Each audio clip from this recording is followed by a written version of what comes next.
Hello, Formula One fans all around the globe. You are in Paddock Headquarters. Thank you for watching the program. So, we did get some good news from the FIA regarding the cost cap restrictions from last season. None of the 10 teams have breached the cost cap restrictions from last season. And I think that is good news because I don't want any of the drama, the accusation, the penalties. Let's move throughout the rest of the season. Let's move at the start of next season without any of that drama, without any financial penalties or fines, and without any sporting penalties, which, as you may know, that directly affects the car on the grid. For example, wind tunnel time. There's some other things that they can do, but that's the big one. So none of the teams, congratulations, they all put their financial submissions in. The FIA has reviewed all of those submissions, which took entirely too long. But nevertheless, none of the teams have breached the cost cap. And, there were rumors that as many as 3 teams might have breached that cap. So whatever they did with their review, however they looked over the financials, the FIA has signed off on all 10 teams saying that they were all in compliance. And that is good news. On another note, let's talk a little bit about AlphaTauri. AlphaTauri is in the dumpster, but there are a lot of changes coming.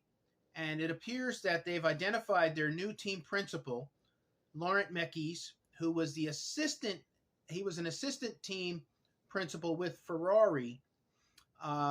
He will be moving into the position that Franz Tost currently has after he retires. And then there is Peter Bayer, who I think was with FIA and F1, will be moving into the CEO's position of AlphaTauri. Now, a lot of stuff has happened with AlphaTauri. I guess they're still in negotiations for a primary sponsor, a primary team name.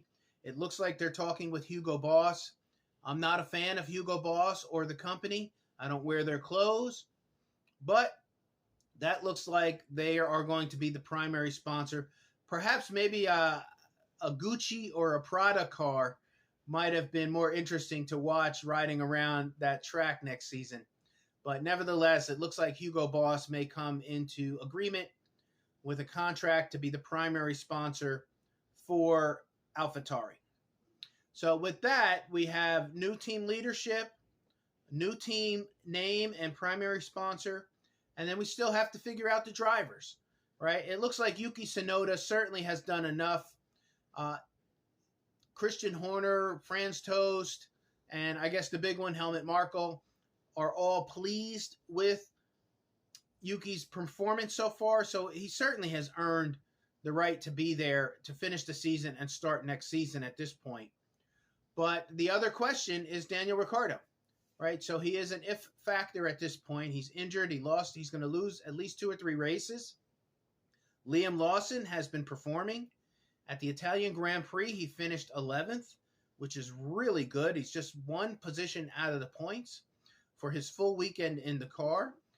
The next race in Singapore, I think it's going to be very telling. I think Liam Lawson is on his way to earning certain consideration to start the season next year.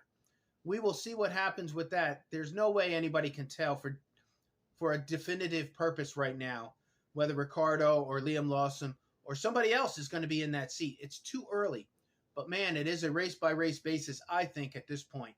So I want to say congratulations to Liam for doing a great job, stepping in very quickly. I know he races in another series. Really, really great job. I'm looking forward to seeing what happens on our next race and where these teams position themselves and what happens at AlphaTauri. So that's my show for today. Thank you for watching very much. I will see you tomorrow. More things to come. All things Formula One. Paddock Headquarters out.